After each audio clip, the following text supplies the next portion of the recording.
Hi, Tom here again. I spent the week in Detroit, Michigan, and I'm back in North Carolina right now. I had a pretty good week. I did have one evening though, and early morning that turned out to be not so good, but the other 6 days were pretty darn good. So let's go upstairs and see how I did for the week. And for this week, I'm going to start talking about how I feel about nutrition and what is good and what is bad, or do we really know?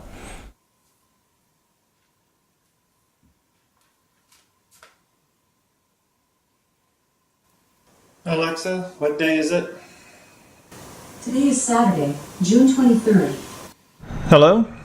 Let's put the results in for Saturday. I do want to mention that today is Monday the 25th. The weight I measured was on Saturday morning, and the introduction that I did was also on Saturday morning. I just wasn't able to get around to it. So the weight, 176.1 pounds. Overall doing pretty good. Expected to be at 176, so I'm 0.1 pounds more than what I should be at this time, but that's hardly anything. I'm not too worried about that. As I mentioned, I was in Detroit. I had one bad evening, but all the other days were pretty darn good, and I think these results speak that I am on the right track. Now here's what I want to talk about. The last couple of weeks we were looking at U.S. News and Review and how they rated diets, and even though I thought the site was very good at summarizing what all the different diets were and quite a wealth of information, I didn't necessarily agree with their experts' conclusions. And one thing about the query theory diet was I'm not too concerned about nutrition. And I don't want to leave the impression that I don't think about it at all, but I want to explain why I don't take it too seriously. So this week I'm going to explain why I don't take it too seriously, and then next week I'll explain what I do for nutrition. So let's take a look. So why don't I worry too much about nutrition? First of all, it's too confusing. You have a specific food. Is it good for you or is it bad for you? Or is it something in between? Well, it seems to depend on who you ask. You can go on the internet or you can ask different doctors and you will get different opinions. It depends on when you ask. Food that was once considered bad for you is now considered good. And the opposite is true too. Years ago, certain foods was considered good and now it's considered bad. And it also depends on your genetic makeup. Just because a certain food is good for you does not mean it's good for everybody. Let's take a quick look at omega-3 fatty acids in fish oil. In the 1970s, Danish researchers studied Inuit metabolism and figured out that omega-3 fatty acids that were found in fish oil were protective. And because of that recommendation, a bunch of Westerners started to eat more fish and take supplements. But recent trials have failed to confirm that these pills do any good for you. And the reason this is Inuit populations, just like all populations, are genetically adapting to whatever food is available to them. The same thing happened with milk. A lot of people can digest milk because they have ancestors that lived in areas that raised cattle. But if you were in an area that raised cattle, more than likely you're lactose insensitive. Long story short, omega-3 fatty acids from fish, whether taken from fish or from supplements, is not really super good for you. And I'm not saying it's bad for you, but it's not actually that great for you either. It doesn't really do too much, unless you're from the Inuit population. How much of a food do you need to consume to be beneficial or harmful? And this is what I see. Often harmful foods are labeled harmful only if consumed in quantities well above what is typical. And the same thing is true for beneficial foods. In order for a food to be beneficial, you have to consume it in quantities well above what you would typically eat. And finally, what about studies? You have all these studies with these different conclusions. Sometimes the study can be flawed, such as the Inuit study on omega-3 fatty acids. It wasn't flawed in that it didn't help the Inuits, but it was flawed in that the conclusions are if it's good for them, it's good for everybody else. And you show me a study that concludes a result, and more than likely I can show you another study with the opposite conclusion. We've all seen this. Is coffee good or bad for you? Is wine good or bad for you? Butter, eggs, fish. It's tough to say. Plus we have this. It's called the replication crisis. There's a crisis in science in which scholars have found that the results of many scientific studies are difficult or impossible to replicate or reproduce. How much so? So in a 2016 poll of 1,500 scientists, 70% of them failed to reproduce at least one other scientist's experiment. And 50% of them failed to reproduce one of their own experiments. And as far as nutrition, maybe that would be chemistry and biology.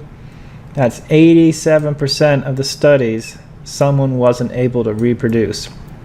And 64% of the people that came up with a conclusion couldn't do it a second time. And in biology, 77% couldn't do it, and 60% of them couldn't reproduce their own studies.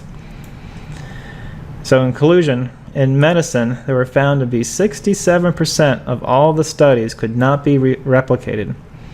And 56% of those studies, the person or team who did the study couldn't replicate it themselves. Misconducts were reported more frequently by medical researchers than others. Now, why is that? I don't know, but I suspect that it's based on who funds the study. This is the number one thing. You see a study that comes to a certain conclusion, the first thing you have to ask is not who did the study, but who funded the study. And often studies that show that, for example, that dairy helps you lose weight, it just happens to be funded by the dairy industry. And other studies that say cereal is the best thing for you in the morning and never skip breakfast, they happen to be funded by the Kellogg's and Posts of the world. So you have to be a little careful. So let's look at an example of what I'm talking about. And I'm picking diabetes and what causes it. I'm not going to say too much more, but let's just take a look at a couple of things that I found.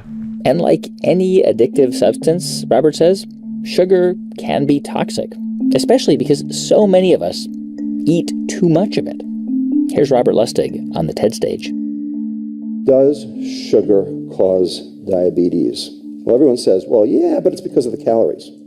Sugar are empty calories. That's the mantra. It is not.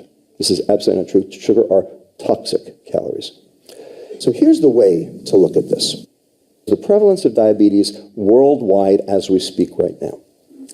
Who's worst? Saudi Arabia, Kuwait, UAE, Qatar, and Malaysia. Why them? No alcohol. But they got soft drinks like they're going out of style.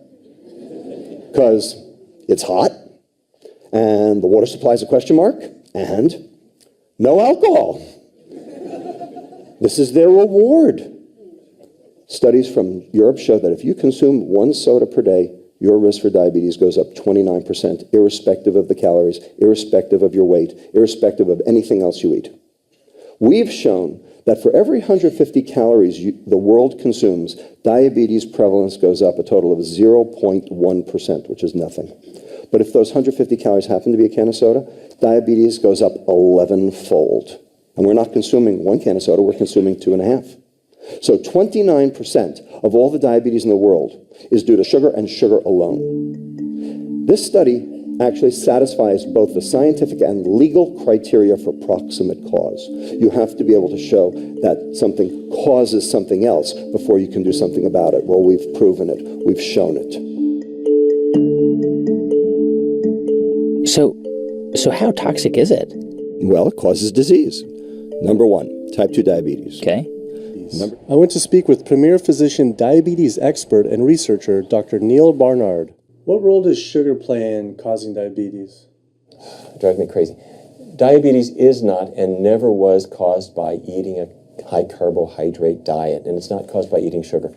Everything you eat is either a carbohydrate, a protein, or a fat. And they all have a very different effect on glucose and therefore insulin levels, as you can see on the graph. So when we eat carbohydrates, our insulin and glucose are going to spike up fast. And with proteins, it looks a lot better. But take a look at what happens when we eat fat. Essentially nothing, a flat line. And this is going to wind up being very important. The American Diabetes Association guidelines specifically state that there is inconclusive evidence to recommend a specific carbohydrate limit.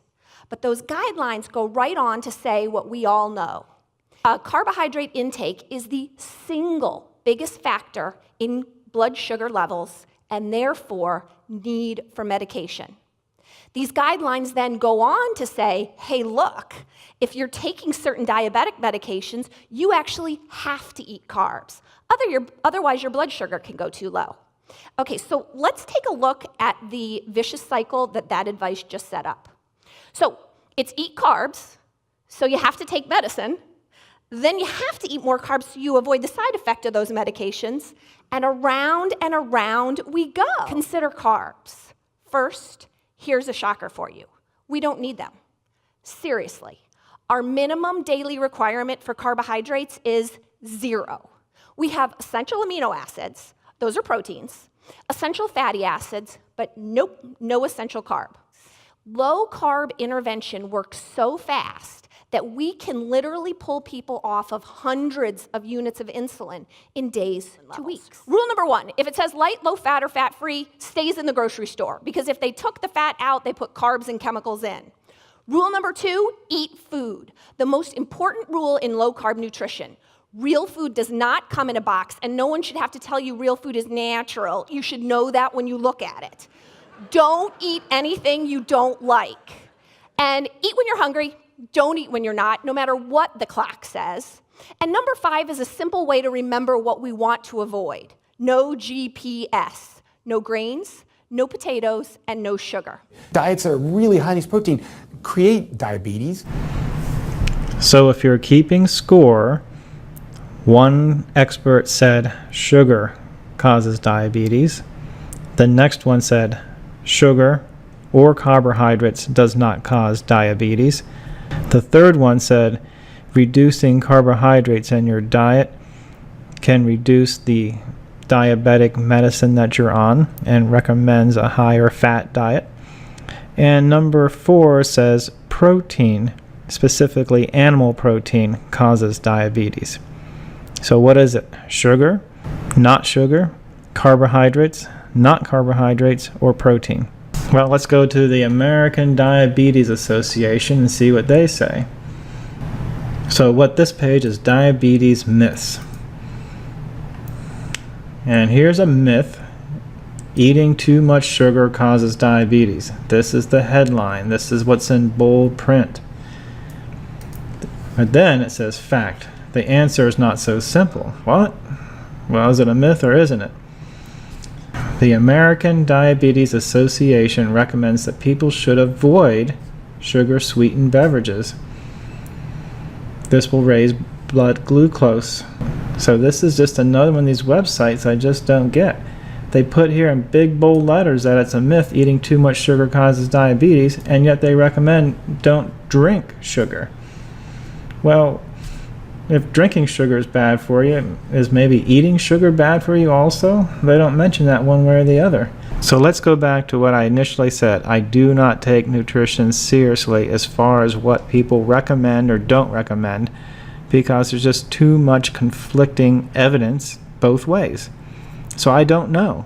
And if I don't know, I think I should just eat in moderation, and I will explain that next week. Until then, have a good week. Bye.